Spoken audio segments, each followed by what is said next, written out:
आज फिर से नई कहानी के साथ हाजिर है मैं आपका दोस्त नितेश कुमार और हमारे अपने चैनल फियर फाइल्स में। आज की ये कहानी हमें मध्य प्रदेश से अशोक श्रीवास्तव जी ने भेजा है। कहते हैं सालों पहले की बात है।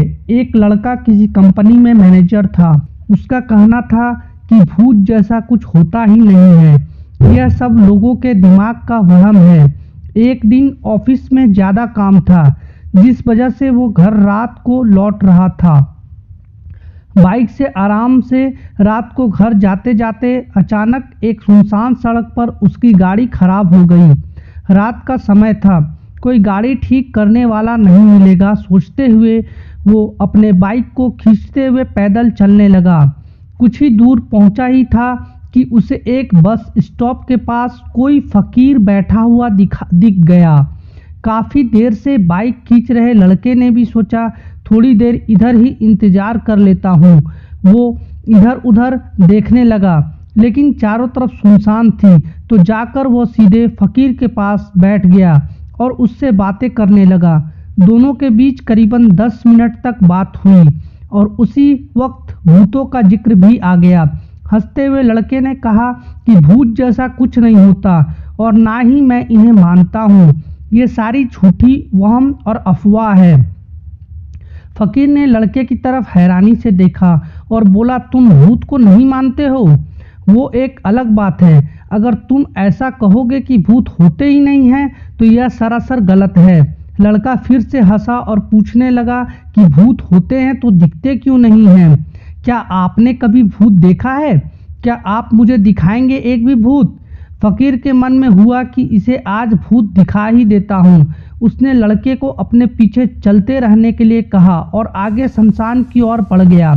सुनसान रास्ते में दोनों पैदल चल रहे थे। अब लड़के को थोड़ा डर लग रहा था, लेकिन हिम्मत करते हुए आगे बढ़ता रहा।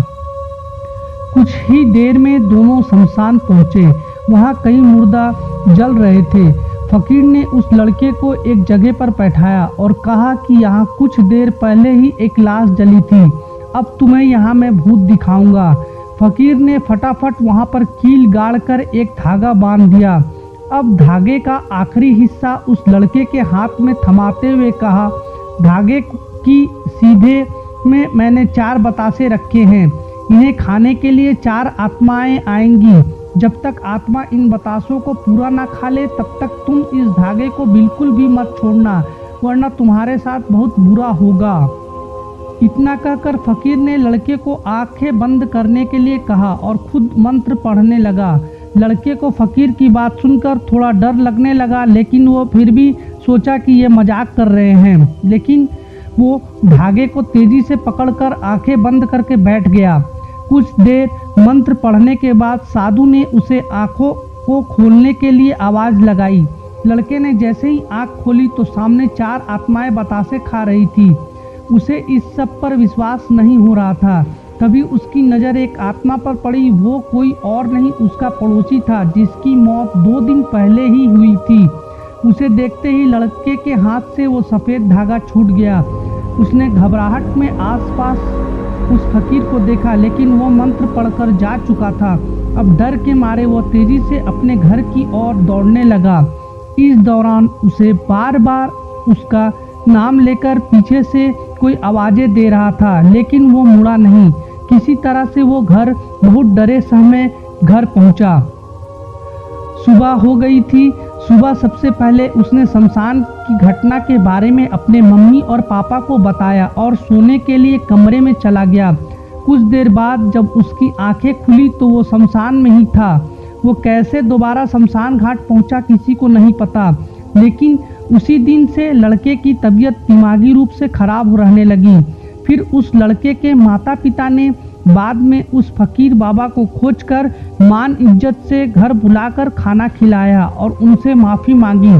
तब साधु ने लड़के के ऊपर गंगा जल छिड़क कर कुछ मंत्र पढ़ा और धीरे धीरे लड़के की स्थिति सामान्य होने लगी।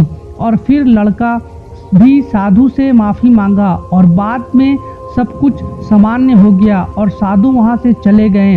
तो कैसी लगी आज की आपको ये कहानी, हमें कमेंट करें, हमारा चैनल सब्सक्राइब करें और अपने दोस्तों को भी बताएं।